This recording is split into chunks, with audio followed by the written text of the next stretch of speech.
I'd like to encourage you to consider putting all the information stuff aside and to share your direct experience that you know by heart. Because we get so much into the information and we lose the most important thing, which is the human contact, the mastery of the person that is sharing something with you. So that's a second thing. I think Jan's presentation was fabulous. He made one statement which I shared with him, which I think is the most important thing that I've heard here. I don't know.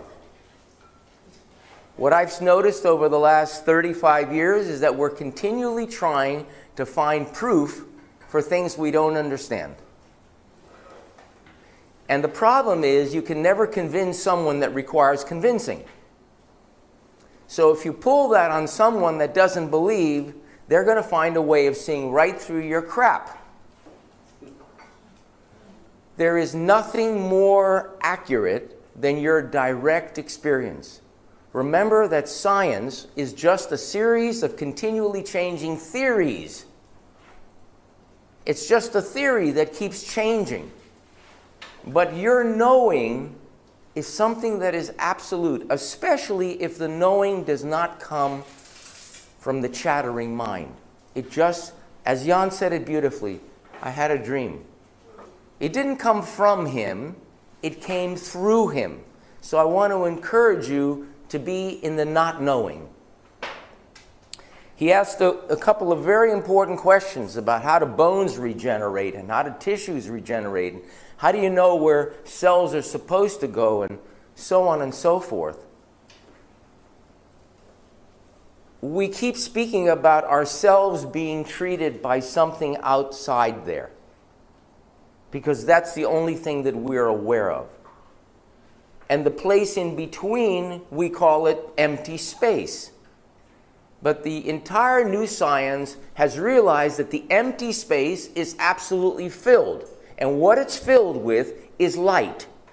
In fact, John Wheeler, the physicist, actually measured how much light is in there and stated that the amount of light is so bright that it's 100 times brighter than the corona of the sun.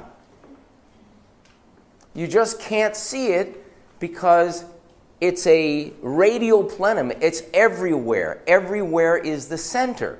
It has no contrast. Vision and all the other senses work on a basis of discontinuity. On, off, on, off. When you look at a movie, it looks like it's on all the time. But it's just a series of pictures going on and off. But when the pictures are going on and off at 186,000 miles a second, it looks like it's always on. And we know what the on looks like. This is the on. It looks like it's talking and so on.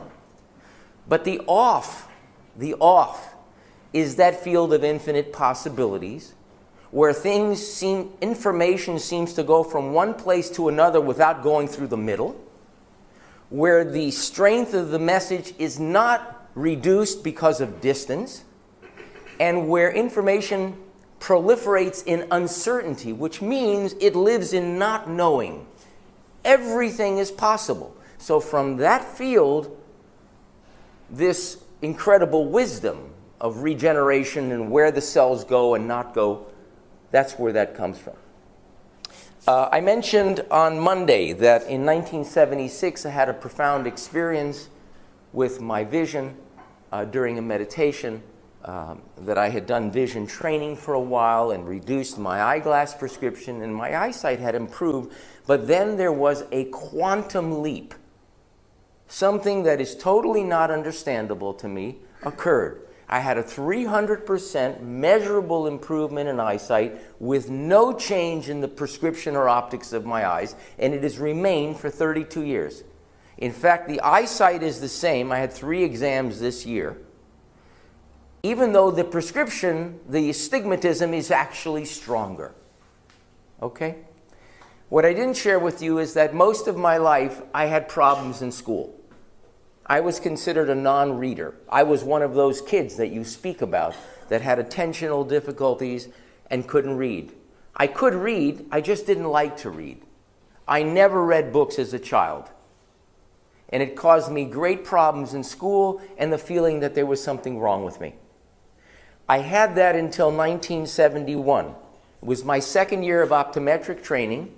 I just finished 2 years, and the grades were so low that I thought they were going to ask me to leave. Same experience I had my whole life. I worked very hard and couldn't get too far.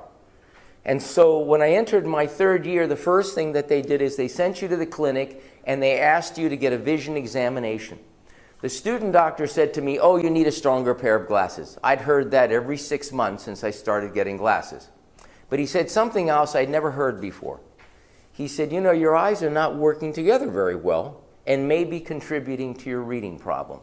Throughout my whole life, when I had vision examinations, the doctors always say there's nothing wrong with this kid's eye because I saw better than 20/20.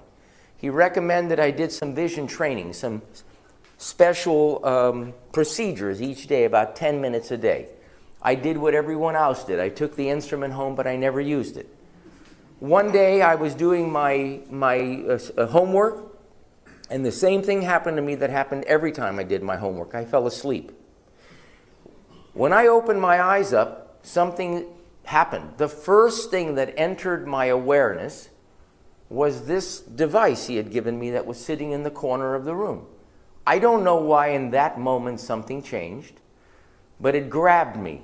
So I picked it up and I did these little procedures for less than 5 minutes, and then I read for an hour nonstop. I had never had that happen my whole life. It was so profound I started crying because up to that time I thought I was stupid. I did those little procedures about 10 minutes a day for 2 months, and then I made the dean's list, which means the top of the class, every single quarter until I graduated. That was a life changer for me. That's what got me into working in the area of vision training with children with learning difficulties, which was the biggest part of my practice initially. And that's some of the work that got me into light. The purpose of the eye and the purpose of potentially optimizing visual function is all about the transmission, the seamless transmission of light in and out. If you go to Germany and someone says, "Oh, I lost my eyesight," they don't say eyesight, they say Augenlicht, eye light. They've lost their eye light. If you go to Greece and they say you've lost your eyesight, they say Hanotophos mau. You've lost your eye light. The ancients seem to know that vision is related to light, and the vision goes when the light emitted from the eye is lost. And you know that when you look at someone who is not feeling well, there's no light in the eye. And when someone is bright and cheery like a child, it's very, very bright. This is extremely important. We focused a lot of energy on light coming in here, and that's a very important pathway. But that's not the only place that light comes in. When I showed that image the first day I came in, there was a head, there was a beam of light coming in and going this way. It seemed to be like an explosion of colors in the head, and then you saw this aura. And the assumption has always been it's coming in here and going out there. That's not really true. It's going both ways. This very subtle energy is materializing into the physical form. It's going both ways. The light is coming in through the eye, and there is a light of consciousness. And that is exactly the dream that Jan had. Something entered his awareness free of